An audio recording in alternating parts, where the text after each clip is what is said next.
très ému de savoir que vous êtes très nombreux devant vos postes téléviseurs pour suivre l'intégralité de votre mission d'échange, d'analyse et d'actualité à caractère général, mesdames, messieurs, votre mission qui sera toujours présentée par votre humble serviteur, Milièvre, mon combattant de la liberté, que je suis, mesdames, messieurs. Cette émission sera également diffusée sur la chaîne Vainqueur Télévision chaque mercredi à 18h30 et en fait, en ce qui concerne la rediffusion, chaque mercredi à 23h et le jeudi à 13h30.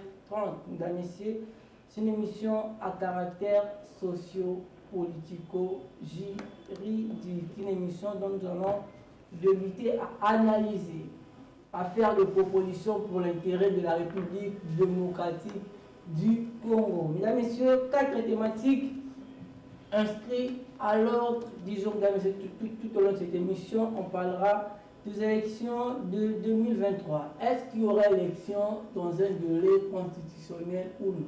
On en parlera tout au long de cette émission. Est-ce que le président de Nicadi rassure l'indépendance ou non? Est-ce qu'il y aura consensus entre le politique au finish ou non? On en parlera tout au long de cette émission, mesdames et messieurs. Tout au long de cette émission, on parlera également de l'insécurité à l'est de la République démocratique du Congo.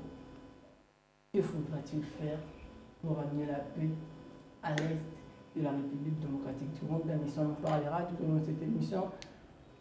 Est-ce que le président de la République, Félix-Antoine Tshisekedi, se sent vraiment à l'aise que jusqu'à présent, si même côté n'est tout cas STT, on en parlera tout au long de cette émission, mesdames et messieurs. Tout au long de cette émission, on parlera également de l'état des droits en République démocratique du Congo. Après 4 ans de règne et de gouvernance, est-ce que le président Félix Tshisekedi et son régime ont réussi à instaurer l'état des droits en République démocratique du Congo? On en parlera tout au long de cette émission, mesdames et messieurs. On parlera également de l'affaire Kaboun à Kaboun. Est-ce que, selon le prescrit de la loi, était-il important que le président du parti politique Alliance pour les changements soit condamné à 7 ans de prison? Est-ce que les droits a été vraiment dit ou ça a été boutiqué? On en parlera tout au long de cette émission, mesdames et messieurs. Tout au long de cette émission, on parlera également de l'affaire Matata Ponyo. Est-ce que la Cour constitutionnelle peut se dédire? Est-ce que la Cour constitutionnelle peut se dédire? On en parlera tout au long de cette émission, mesdames et messieurs. Tout au long de cette émission, on parlera également de la gestion de la ville-province de Kinshasa. Après 5 ans de règne de gouvernance à la tête de la ville-province de Kinshasa, est-ce que le gouverneur Jean-Timi Bakangobila est fier de son bilan? Est-ce que ce dernier a un bilan positif à présenter aux Kinois et aux Kinoises que nous sommes? On en parlera tout au long de cette émission, mesdames et messieurs. Pour finir, on parlera du discours du président de la République, Félix-Antoine Tshisekedi, aux Nations Unies. Est-ce qu'il y aura toujours de réélites ou il y aura un nouveau discours? On en parlera tout au long de cette émission, mesdames et messieurs. Les invités sont déjà sur ce plateau. 2 invités. J'ai l'honneur et le plaisir de recevoir pour vous aujourd'hui des invités sur ce merveilleux et pétillant plateau de la chaîne Vainqueur Télévision et de l'héritage de Vainqueur TV, donc HV TV. Mesdames et messieurs, suivez-nous chaque mercredi à partir de 18h30 en rediffusion, toujours le mercredi à 23h juste et le jeudi à 13h30. J'ai vu au début de cette émission, j'ai 2 invités sur ce plateau. Tous les 2 sont des analystes politiques indépendants. Est-ce que ce sont vraiment les vrais indépendants, mesdames et messieurs? À ma gauche, j'ai l'honneur et le plaisir de vous annoncer qui je reçois aujourd'hui, Monsieur Serge Tshisekedi. Bonjour et bienvenue. Bienvenue, M. Temo. Et également, je profite pour saluer tous ceux-là qui nous suivent. Vous êtes un politique indépendant?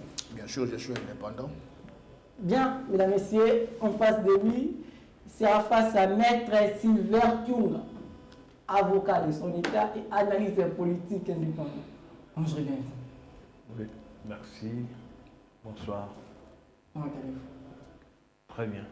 Bien, mesdames, messieurs, on débute cette émission avec la question des élections de 2023. Mesdames, messieurs, est-ce qu'il y aura élection dans un délai constitutionnel? Est-ce que le président Denis Kadima rassure vraiment l'indépendance ou non? Au regard de fait, est-ce que le monsieur rassure vraiment l'indépendance? Est-ce qu'il y aura vraiment de bonnes élections et dans un délai constitutionnel? Est-ce qu'il y en aura vraiment? Ou soit en temps vers un dialogue, monsieur? Je débute avec monsieur Serge Tshisekedi. En parlant des élections de 2023, d'abord je veux savoir, êtes-vous de ceux qui estiment qu'il y aura vraiment des élections dans un délai constitutionnel ou non? Est-ce que le président Denis Kadima, selon vous, rassure vraiment l'indépendance? Merci pour la question, M. 5 Thémo. minutes.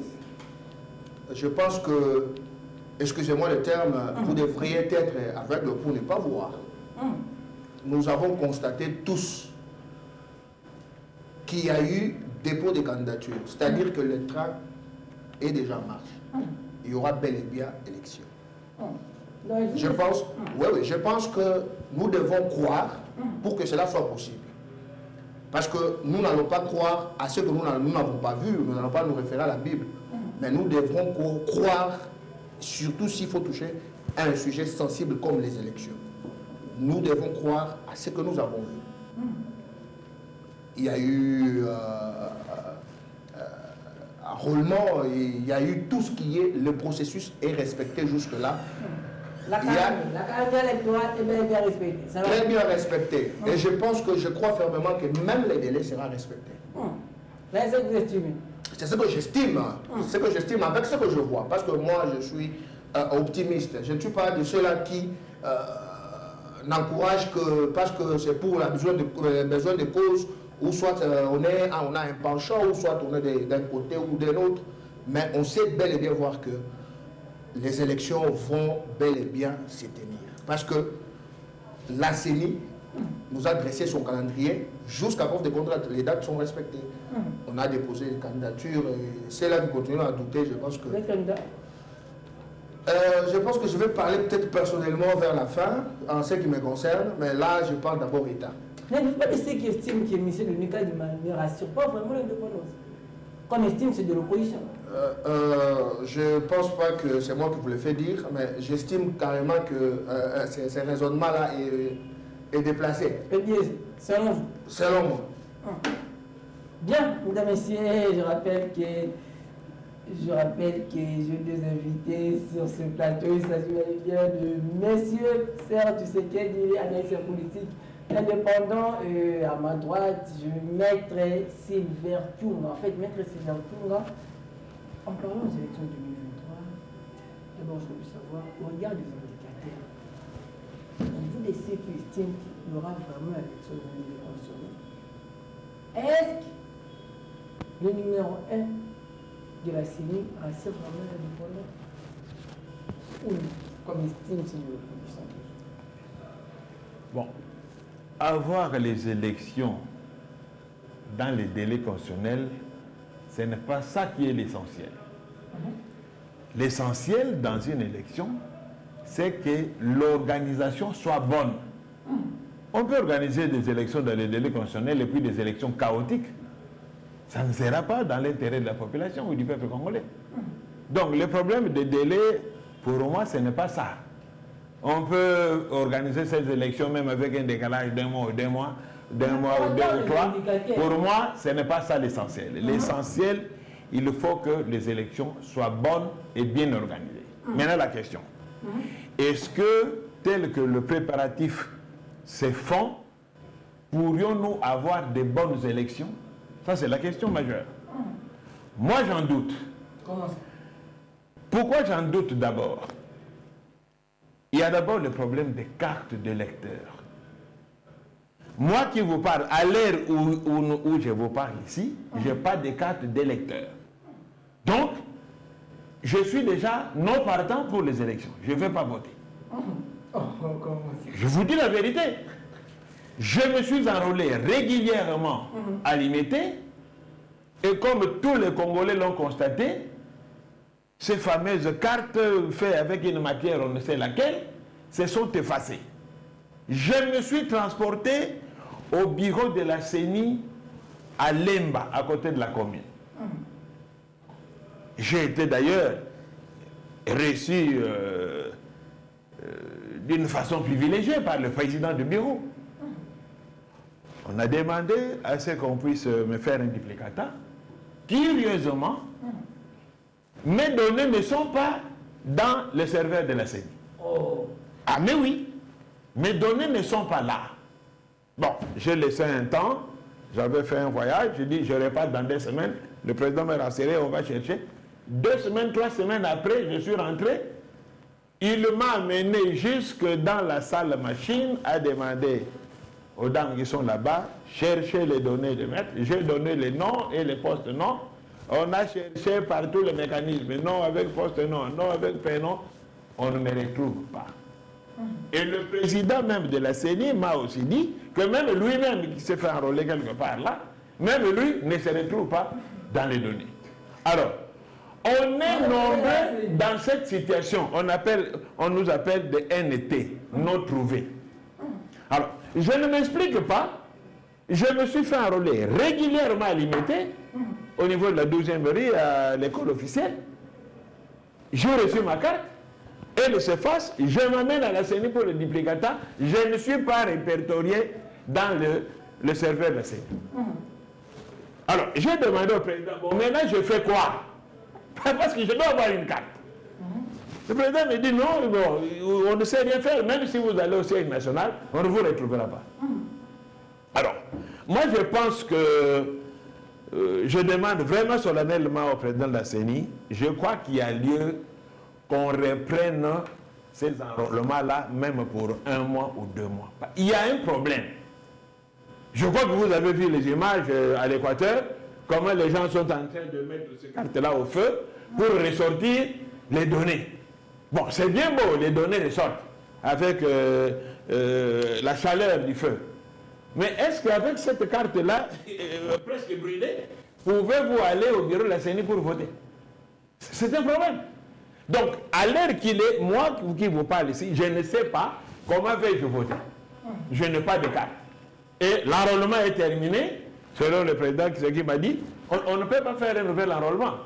Et moi, on ne me retrouve pas dans les données. En réalité, comment expliquer ça? Vous voyez les encodeurs qui étaient dans ces histoires de CENI là. Parce que celui qui connaît l'informatique, il peut comprendre ça. Vous pouvez, par exemple, faire une saisie pour imprimer un document. Si vous n'enregistrez pas cette lettre-là, bien sûr que oui, elle sera imprimée, mais si vous revenez demain, vous avez besoin de cette lettre, vous ne la trouverez pas dans vos documents ou dans la mémoire de la machine.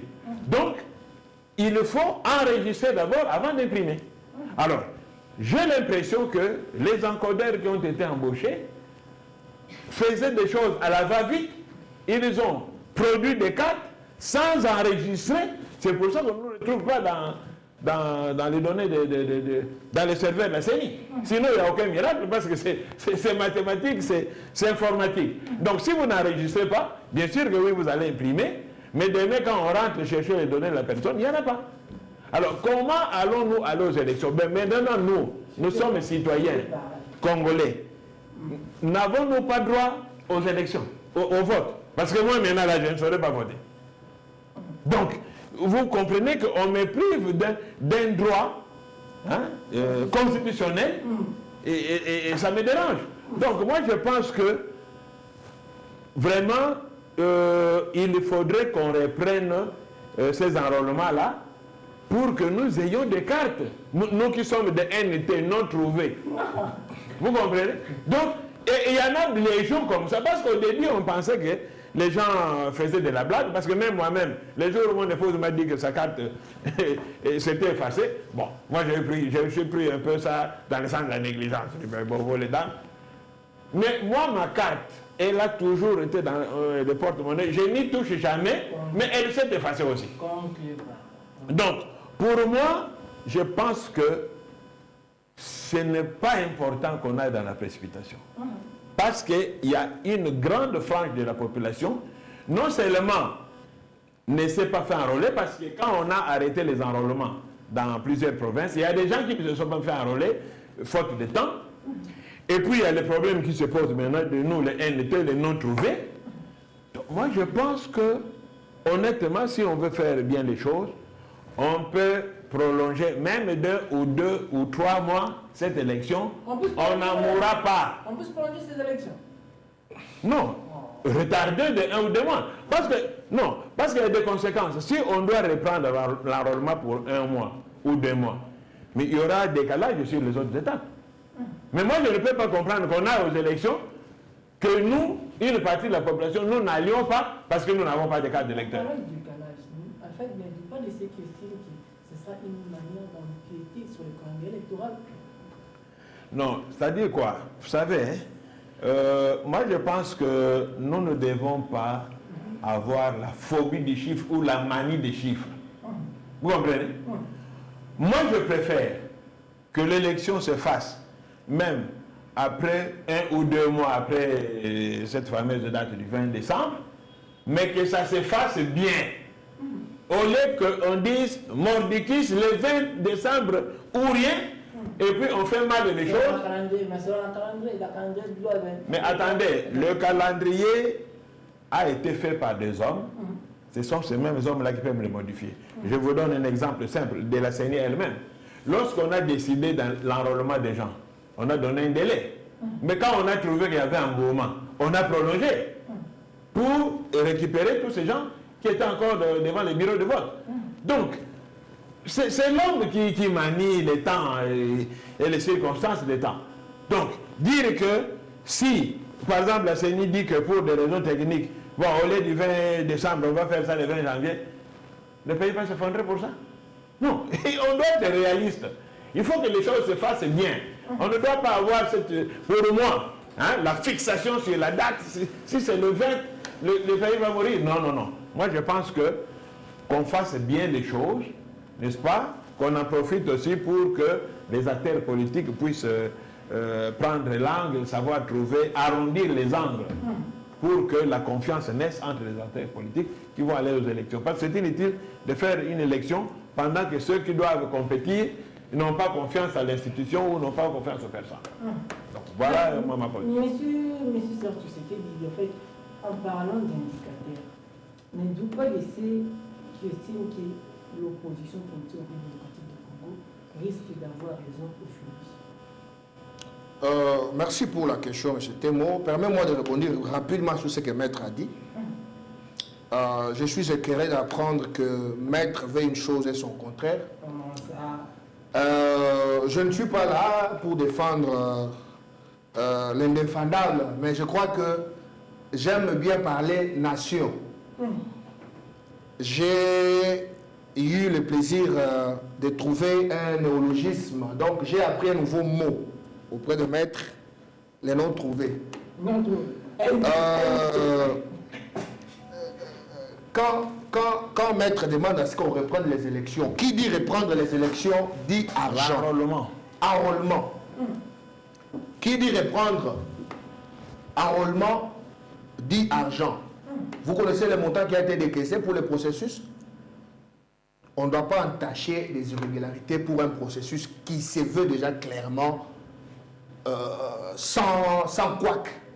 Nous n'allons pas piéter les mots pour pouvoir empêcher à ce que... Il n'y a pas d'école selon vous. Non, qu'il y ait des élections à la date prévue pour qu'on ne puisse pas donner des béquilles à l'opposition ou soit, je ne sais pas moi, la société civile ou je ne sais pas moi, n'importe qui, qu'on dise que non, voilà, c'est parce que on a retardé d'1 mois, on a retardé de 2 mois, on a retardé de 4 mois et que les élections ne sont pas bonnes.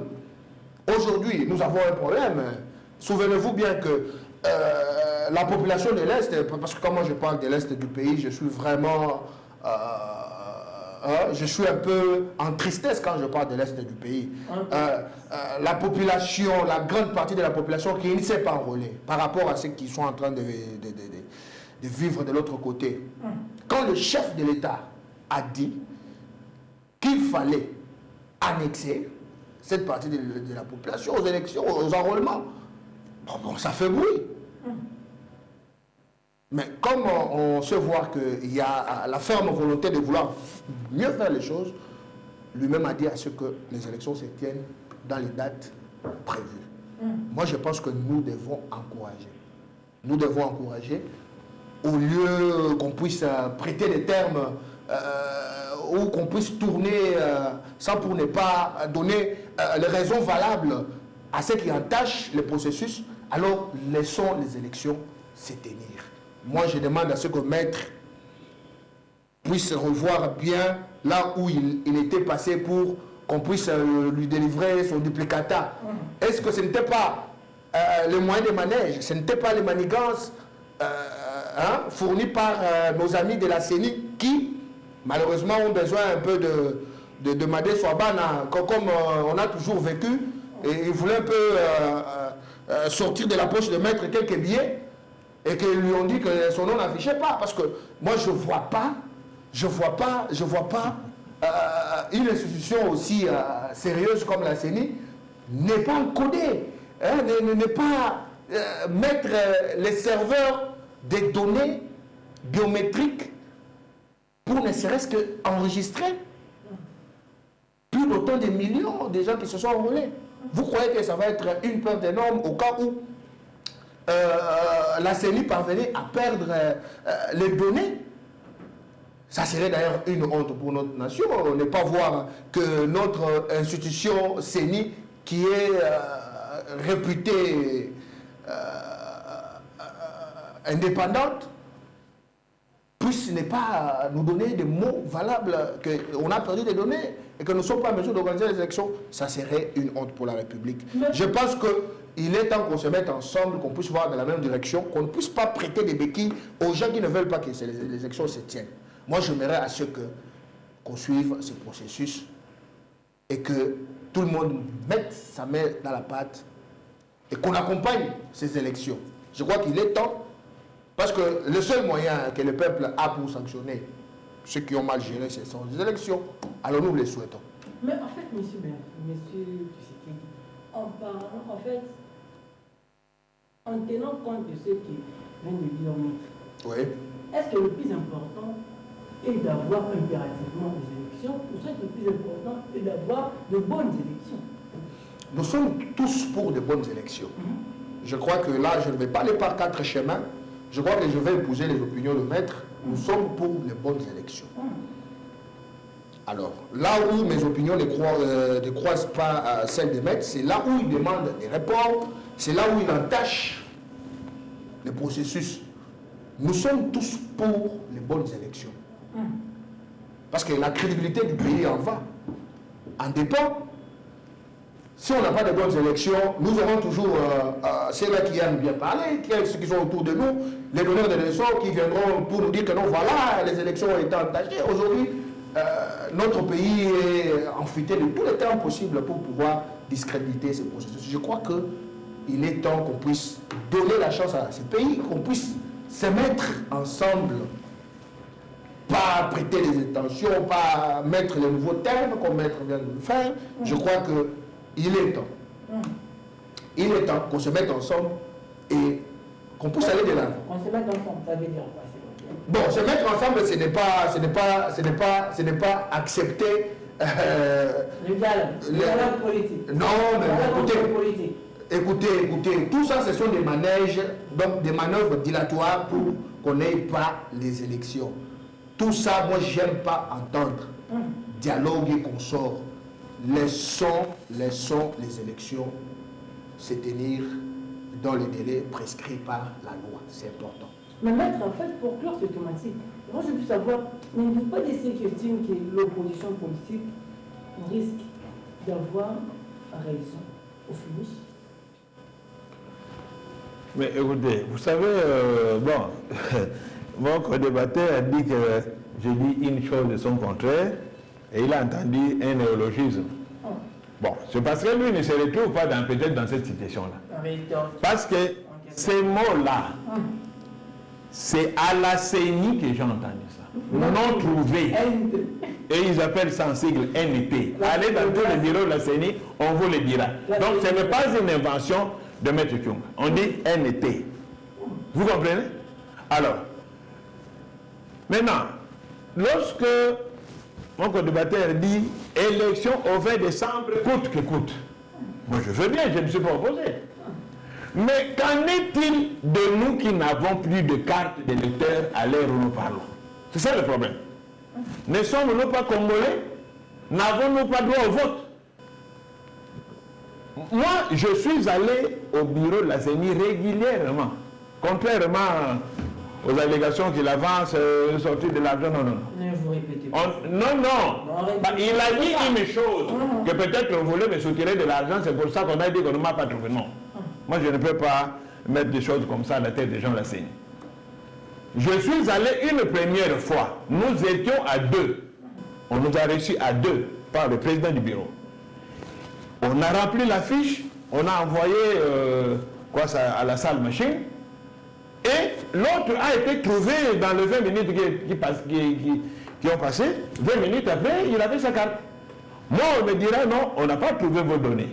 Bon, comme on vient de nous ajouter 2 autres machines, laissez-nous le temps, on va vérifier. Je suis passé 3 semaines après, le nom n'est toujours pas là.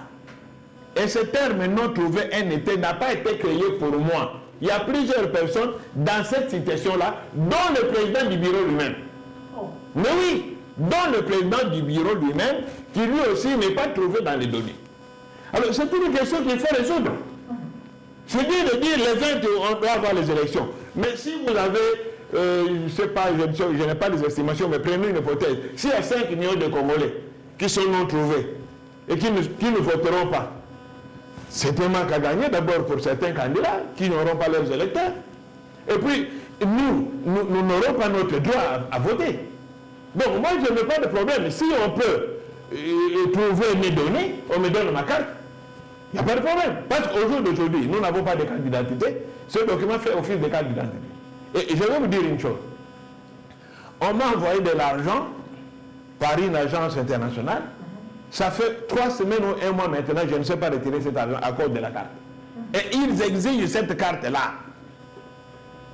Je suis allé avec ma carte-là, presque facile, ils ont dit non, ça, nous ne prenons pas. Je cours à la CENI, malheureusement, mes données ne sont pas trouvées. Et je ne suis pas le seul. Donc, il faut résoudre ce genre de problème. Au-delà du fait que la CENI doit aussi avoir un dialogue, avoir de concertation avec les parties prenantes. La CENI n'organise pas les élections pour elle-même. Elle organise les élections pour la population et pour ceux qui vont se livrer aux joutes électorales. Donc, ce serait quand même aberrant de dire non, nous les 20 ou rien, pendant que certaines conditions ne sont pas réunies. C'est cela. Quelle crédibilité aura une élection à laquelle le grosse pointure de l'opposition ne participe pas?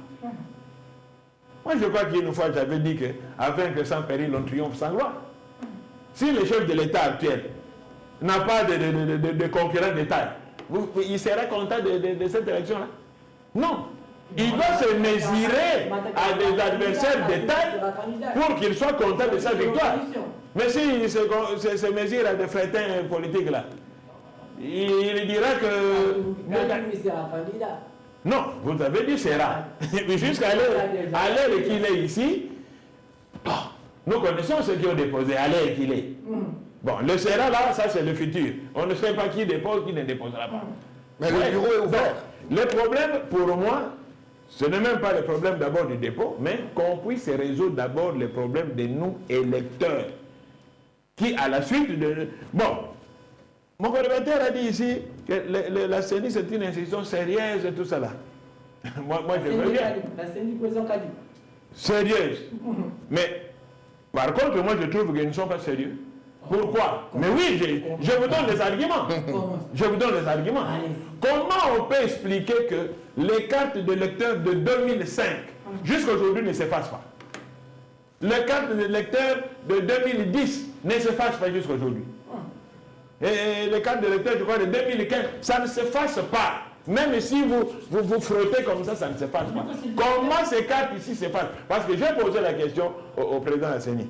Maintenant que vous donnez des duplicata, quelle garantie nous avons, parce que vous avez utilisé les mêmes machines, les mêmes encres, quelle garantie nous avons que les duplicata vont arriver jusqu'en décembre? Parce que s'ils ne résolvent pas ces problèmes, moi je vais considérer que c'est une manœuvre qui a été faite pour exclure la majorité des Congolais des élections et pour fabriquer des résultats électoraux qui sortiront de nulle part. Parce que nous risquons d'avoir beaucoup de Congolais qui ne vont pas voter. Parce que si vous allez avec votre carte là, qui n'a plus le numéro national, qui n'a plus le numéro d'enrôlement, comment le responsable du bureau de vote va vous identifier pour que vous puissiez voter? Comment? Vous ne saurez pas. Bon, j'ai entendu dire ici, la CENI a dit qu'elle va publier récemment ici, d'ailleurs on a parlé du 20, on va publier les listes des différents bureaux tels que ça a été enrôlé. Qu'on le fasse vite. Comme ça, moi je vais aller voir dans les centres où je me suis fait enrôler, si mon nom va apparaître sur ces listes-là, comme ça je pourrais faire une capture pour aller montrer aux amis de la CENI et à l'EMBA qu'on me fasse du duplicata. Donc ce n'est pas de la blague. Que des gens puissent ne pas avoir de duplicata, c'est un problème. Moi, chez moi à la maison, personne n'a une carte valide d'aller où je me parle. Personne. Personne n'a une carte valide, tout s'est effacé. Mais nous sommes à quelques mois des élections. C'est pour ça que je dis que si on ne trouve pas certaines personnes comme moi dans les serveurs, qu'on permette au moins à ceux dont les données ont disparu dans les serveurs de pouvoir refaire l'enrôlement. On n'en mourra pas.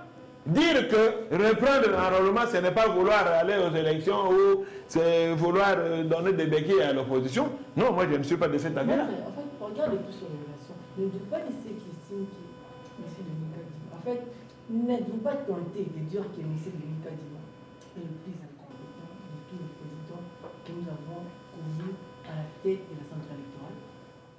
En tout cas, quand il a été investi, on a dit que c'était un expert, c'était le plus grand expert du pays. Mais je crois que l'expertise, ce n'est pas dans les déclarations. L'expertise, c'est dans les faits, dans ce que vous produisez. Mais quand je compare, ne fût-ce que les cartes de lecteurs de tous ceux qui sont passés à la CENI, la pièce de carte, c'est la carte de Kadima. Ça, personne ne peut le contester. Même son épouse dirait que papa, ta carte, c'est la plus mauvaise. Alors, maintenant, il faut qu'on mette toutes les chances de notre côté. Parce que j'ai toujours dit ceci. Les élections, c'est comme une poudrière. Une élection mal organisée peut embraser les pays. Vous connaissez comment, dans d'autres pays, il y a eu des problèmes après les élections. Donc, l'essentiel, ce n'est pas élection pour élection. Non, non.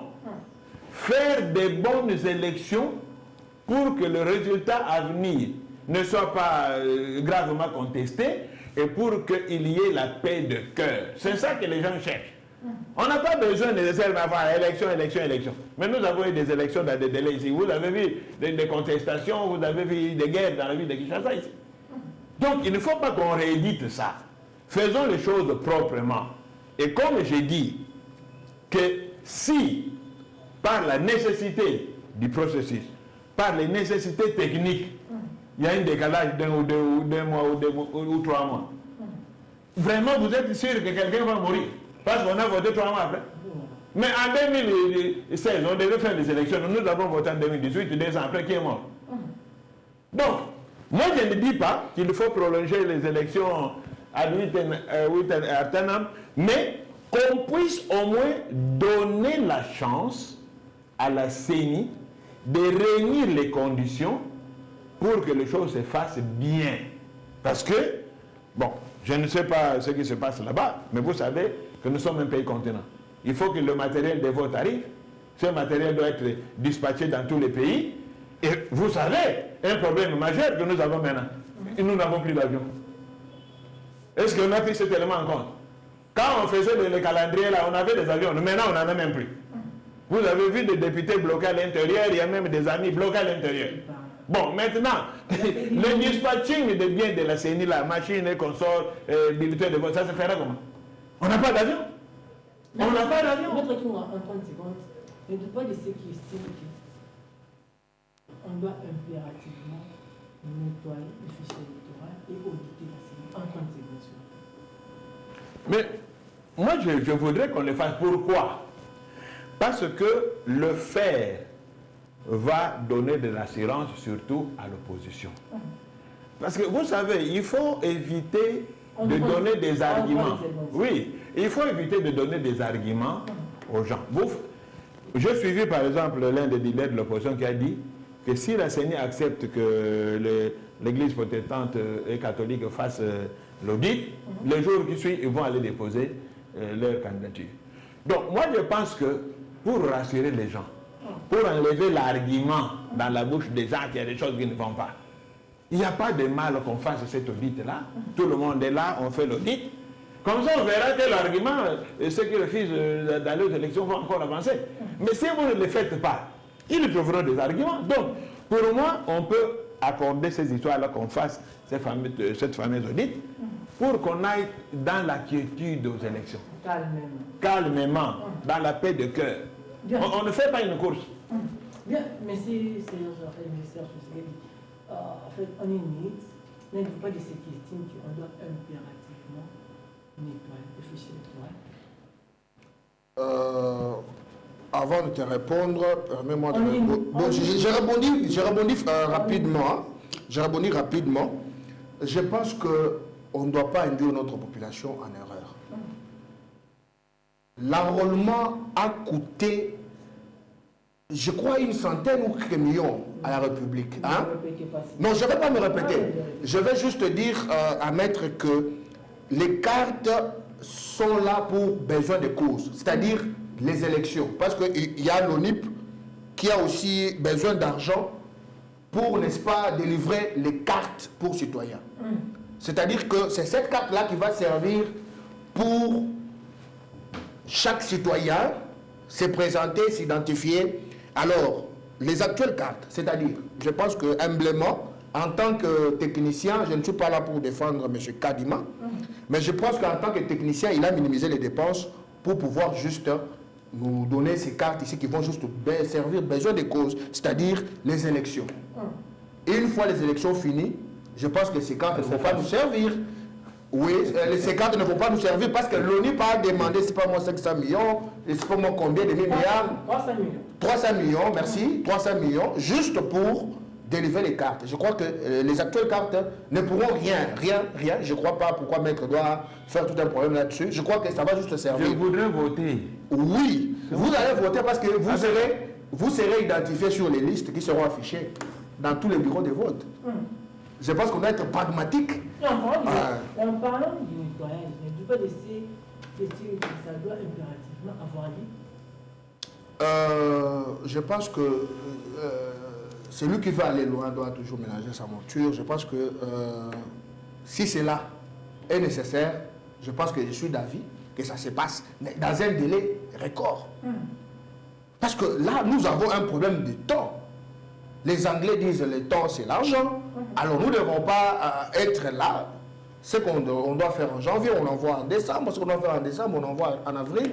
Finalement, on n'aura rien fait. On n'aura rien fait. Je pense que s'il y a besoin de cause et s'il y a nécessité, je pense que les nettoyer, cela ne poserait pas de problème et ça ne me dérange pas non plus aussi.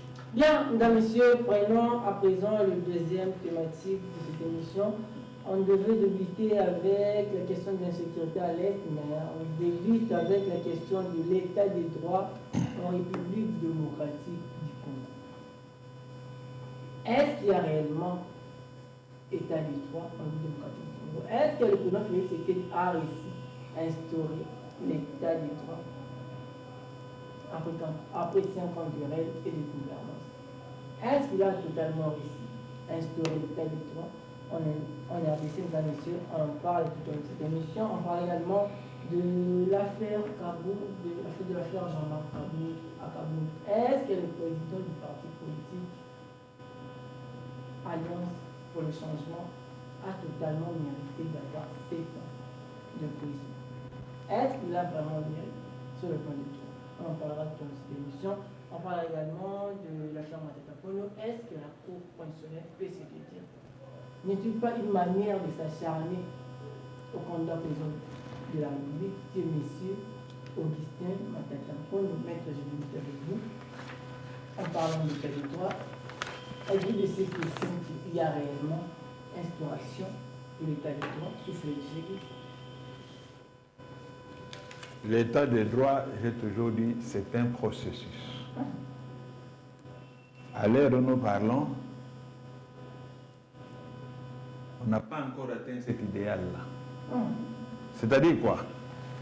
L'état de droit, nous l'avons défini dans d'autres forums, c'est un état dans lequel il y a des textes de loi, il y a des règles qui régissent l'État et les personnes, règles, lois qui doivent être respectées et par les gouvernants et par les gouvernés. C'est là un état de droit. Maintenant la question, est-ce que les gouvernants et les gouvernés respectent les lois que nous nous sommes données nous-mêmes? Ça c'est la grande question. Majoritairement, on ne respecte pas. Nous violons nos lois nous-mêmes. Nous violons les règles qui nous régissent. Et les cas sont légion. Je ne sais pas si on peut déjà aborder les différents cas que vous avez cités là. Non, allez-y, allez-y. Prenons le cas du Premier ministre Matata Ponyo, qui est poursuivi. Je l'ai toujours dit sans mâcher les mots, c'est un acharnement politique. La Cour constitutionnelle a pris un arrêt deux fois, à deux reprises. C'est un acharnement politique. Personne ne me changera de cet avis-là. Pourquoi je le dis? Lorsque vous allez dans parce que nous disons que nous sommes un état de droit. Lorsque vous allez dans la constitution de notre pays, vous lisez l'article 163. On vous dira la Cour constitutionnelle et les juges pénals du chef de l'État et du Premier ministre. Lorsque vous lisez la suite, les contextes, vous allez comprendre qu'il s'agit de ceux qui sont en fonction, pas les anciens. Tous ceux qui viennent avec des théories là, tout ça, c'est des foutaises. Parce que la Constitution elle-même donne les mécanismes pour poursuivre le chef de l'État et le Premier ministre.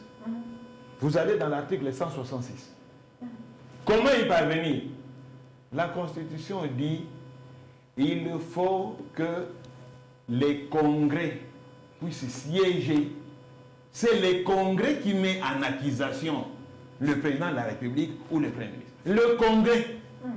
La Constitution est là. Article 166. Avez-vous appris que le congrès s'est réuni pour les poursuites contre Matata? Non. Donc la vérité est que l'ancien Premier ministre n'a pas été naturel. Non, l'ancien Premier ministre n'est pas justiciable de la Cour constitutionnelle. La seule possibilité, nous l'avons dit, évoqué dans d'autres forums, la seule possibilité pour un ancien Premier ministre ou un ancien président d'être poursuivi par la Cour constitutionnelle, il faut que les poursuites soient engagées pendant qu'il est en fonction. C'est ce que dit l'article 167.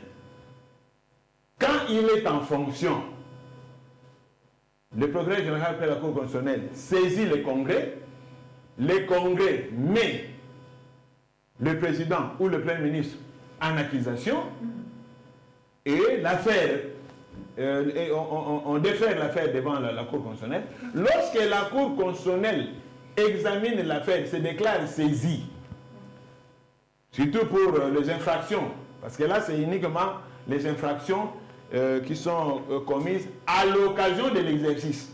De la fonction. Oui, pas dans l'exercice, parce que les infractions qui sont commises dans l'exercice des fonctions, ça on n'attend pas, on poursuit directement. Mais celles qui sont faites à l'occasion de l'exercice, la Cour ouvre l'audience, la Cour constate que ce président ici ou ce Premier ministre est encore en fonction, la Cour suspend les poursuites jusqu'à la fin de son mandat. c'est à la fin du mandat qu'on va maintenant poursuivre le président ou le Premier ministre. En ce moment-là, le problème de saisine ne se pose pas parce que la Cour était déjà saisie. C'est la seule possibilité. Alors maintenant, aujourd'hui, on poursuit le Premier ministre Matata Ponyo.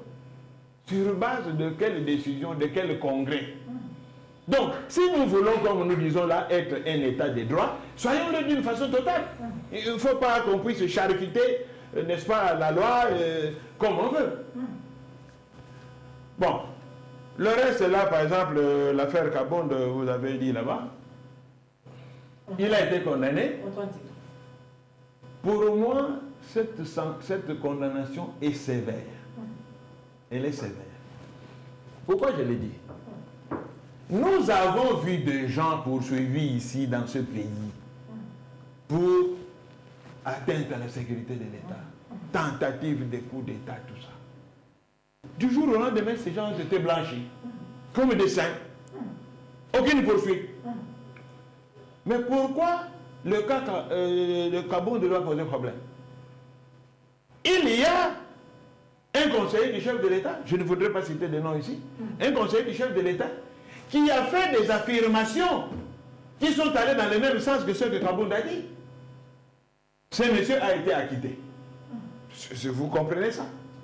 Comment deux personnes qui disent pratiquement les mêmes choses, l'une est condamnée, l'autre est acquittée? Donc, moi j'ai toujours dit que la justice doit être juste. Vous comprenez? Quand la justice fonctionne, elle doit être juste pour tout le monde. Parce que la Constitution d'ailleurs dit que tous les Congolais sont égaux devant la loi. Mais pourquoi certaines personnes qui sont poursuivies pour des infractions graves, qui touchent à la sécurité du pays, du jour au lendemain, on les acquitte, on les blanchit? Et pourquoi un député qui a fait des déclarations, dans le cadre de son mandat, doit écoper 7 ans de prison? C'est toute une carrière politique qu'on casse. Donc, cette peine a été sévère. Injuste. Bon, je ne dis pas trop injuste, je dis sévère. C'est-à-dire, on est allé trop fort. Vous comprenez? Parce que dans la loi, le législateur a toujours prévu, quand il y a une infraction, on dit toujours, la peine va de 6 mois à 5 ans, 6 mois à 2 ans. Maintenant, le juge, qui n'est pas un robot, lorsqu'il rend la décision, il faut qu'il tienne compte de certaines circonstances de la commission de l'infraction pour savoir s'il doit aller vers le maximum de la peine ou vers le minimum de la peine. C'est comme ça que les juges fonctionnent. Donc, là, j'ai estimé que les juges sont allés trop fort, sont allés plus vers le maximal, ce qui n'est pas bon parce que quand vous regardez en réalité les infractions commises par M. Kabonde, sont des infractions à caractère politique. À caractère politique. Donc, il fallait quand même tenir compte de cet élément-là et puis tenir compte de son statut. C'est un homme politique. Mais un homme politique, quand il n'est plus en odeur de sainteté avec quelqu'un, vous pensez qu'il va le dorloter dans le sens du poil? Il va dire ce qu'il pense. Donc maintenant, si on commence à museler les gens comme ça, comment le pays va fonctionner? Vous-même, vous êtes de la presse ici, vous voyez ce qui se passe avec les journalistes. Votre collègue pour lequel vous êtes en train de faire des grèves, là, des marches et tout ça là. Il est arrêté injustement. Nous allons y revenir. Ça, je peux vous donner attendez, je vous donne la démonstration de cette arrestation injuste. Pourquoi? La loi sur la presse dit ceci. Puisque nous sommes un état de droit. Lorsque un article n'est pas signé par un journaliste, c'est la rédaction qui doit en répondre. Cet article-là, Jeune Afrique a dit, Stanislas Boujakera ne l'a pas signé. Le Congo doit poursuivre Jeune Afrique. Parce que l'article n'est pas signé. L'article dit la rédaction. C'est pas si le journaliste signe, on peut le poursuivre. Si le journaliste n'a pas signé, c'est la rédaction qui répond. C'est ça notre loi sur la presse. Bon, maintenant pour moi, on a violé cette loi. Merci beaucoup. Voilà. Donc, l'état de droit, nous sommes encore loin. Nous courons derrière l'État. Monsieur Serge Tshisekedi, état de droit, je prends des cas, affaire Matata Ponyo, affaire Jean-Marc Kabonde. Quel est votre point de vue? Merci beaucoup. Je pense que tu vas me donner le même temps. que mettre... Non, 3 minutes, c'est peu. Allez-y. Je ne pense pas tout déballer en 3 minutes. Allez-y. Ok. Je suis peut-être un mauvais juriste, mais je suis un bon lecteur. J'aime... Vous êtes aussi juriste? Non. Je suis économiste de formation. C'est pourquoi je m'appelle mauvais juriste. Voilà. Vous n'êtes pas mauvais, vous n'êtes pas juriste. Je suis un mauvais juriste, mais un bon lecteur. Un bon lecteur. Voilà. Je pense bel et bien que quand on parle de l'état de droit, on parle de la séparation de pouvoir. C'est ça ma définition. Je commence par dire état de droit, séparation de pouvoir. D'où je ne mélange pas la politique à la justice. Je ne mélange pas bon,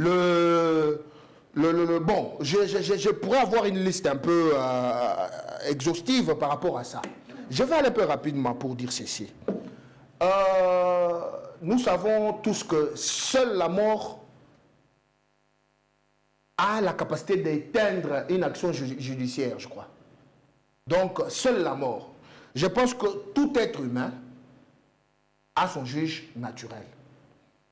Je vais aller rapidement pour vous rappeler qu'il y a une loi qui a été votée ici, qui a fait beaucoup de bruit, qui donne une rémunération mensuelle aux anciens premiers ministres.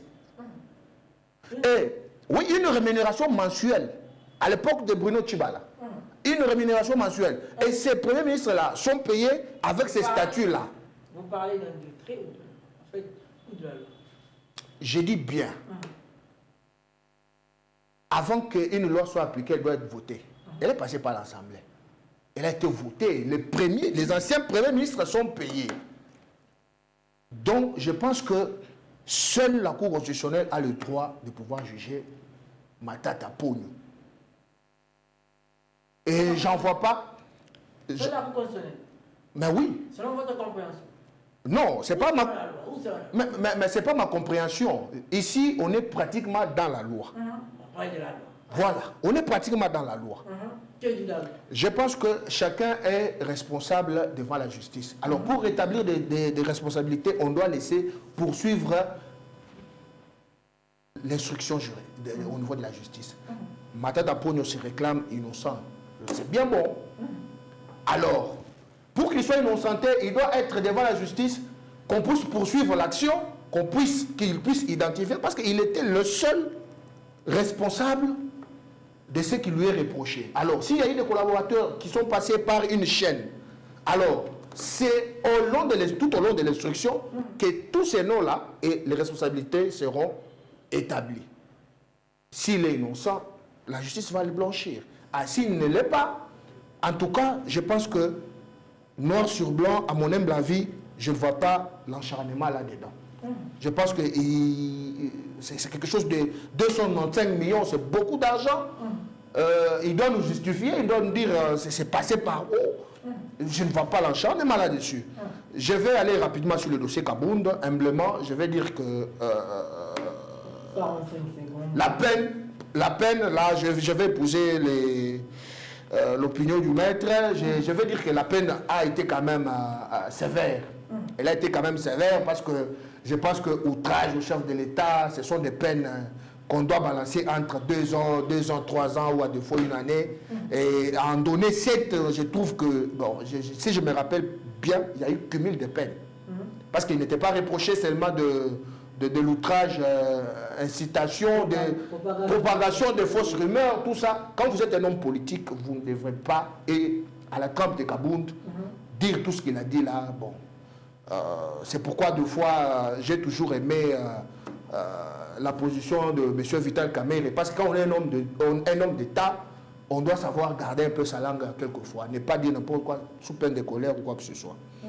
Et la peine, vraiment, à mon humble avis, elle est sévère. Parce que le ministère public avait requis 3 ans. 3 ans. Et le juge, je ne sais pas par quelle baguette magique, il passe de 3 à 7. C'est sacrifier quelqu'un. Je trouve que c'est vraiment sévère. C'est vraiment sévère. Si, je ne sais pas moi, il y a des recours ou quoi que ce soit, je ne sais pas l'action à quel niveau, Est-ce que de la cassation, de la cassation, il n'y a pas de recours. Voilà, c'est les derniers, c'est les derniers recours d'ailleurs. C'est là où on statue tout. C'est le juge de droit à la cassation. Nous avons vraiment débordé. Vraiment et vraiment. Mais tu me permets quand même de chiter. Je vais revenir. D'accord. Bien, mesdames, messieurs, 2 minutes 30 secondes nous séparent de la fin de cette émission. J'avais l'honneur et le plaisir de recevoir pour vous aujourd'hui Maître Silver Kyunga, il est à la politique indépendant, également avocat, et Monsieur Serge de Tshisekedi, analyste politique indépendant. En fait, Maître, on termine avec vous. Concluez si possible. En 1 minute 30 secondes, regardez la caméra et concluez. Bon, on n'a pas parlé de l'insécurité à l'Est, malheureusement. Faute de temps. Faute de temps. Bon, en 1 minute, sur tous les thèmes que nous avons développés, moi je dis ceci. J'appelle les autorités, tant nationales que celles de la CENI, à pouvoir mettre de l'ordre dans la boutique, à pouvoir mettre de l'eau dans leur vin pour harmoniser les vues avec les hommes politiques qui vont qui vont compétir. Et quant à ce qui concerne l'état de droit, là aussi, je demande au chef de l'État d'ouvrir l'œil et les bons. Parce que c'est vrai, lui, il est le centre d'impulsion. Mais ce n'est pas lui qui doit appliquer tout ce qui se passe là. Il y a beaucoup de violations des droits des gens. Et malheureusement, quand différents services de l'État violent le droit, tout ça, ça se répercute sur le chef de l'État. Donc il faut savoir sanctionner, n'est-ce pas, tous ceux qui violent les lois, parce que le pays en sort avec une image très sale. Merci. Et donc, en définitive, j'appelle toute la population à maintenir la paix de cœur pour que nous puissions atterrir en paix aux élections qui nous attendent. Merci. Oui, merci beaucoup. Je pense qu'il est temps pour qu'on pense République, qu'on pense nation. Je pense que les divergences politiques, il y a un moment donné où les questions sensibles comme les questions de l'Est du pays, les questions qui lient à la vie humaine doivent être traitées très sensiblement. Je pense que, moi je vais juste interpeller les opposants qui profitent de cette situation-là pour frapper, pour chercher à éclairer leurs opinions sur le dos des victimes. Je pense que ce n'est pas une très bonne chose. Et je pense que le discours du chef de l'État, je crois que ça sera quand même une très belle occasion du haut du tribunal des Nations Unies pour pouvoir frapper le poing sur la table et dire tout haut ce qui se passe. J'ai beaucoup aimé les sanctions au niveau des États-Unis qui a coupé la coopération militaire avec le Rwanda. Mais je crois que couper beaucoup plus la coopération du point de vue aide financièrement, je crois que c'est la bonne chose parce que Rwanda, tous les militaires sont formés aux États-Unis et je crois que c'est blanc, bonnet, bonnet blanc. Et je souhaite qu'il y ait la paix et que la République soit en totale sécurité, qu'il y ait des élections pour pouvoir espérer un Congo nouveau et prospère. Bien, mesdames, messieurs, je sais que vous avez énormément aimé cette émission. Mesdames, messieurs, je suis Louis mon combattant de liberté. Je sais que vous avez aimé cette émission. N'oubliez pas de dire un grand merci à toute l'équipe de la chaîne 24 Télévision, également à toute l'équipe de la chaîne Héritage de 24 Télévision. J'ai dû revoir. On se retrouve prochainement avec lui. À demain. Bye.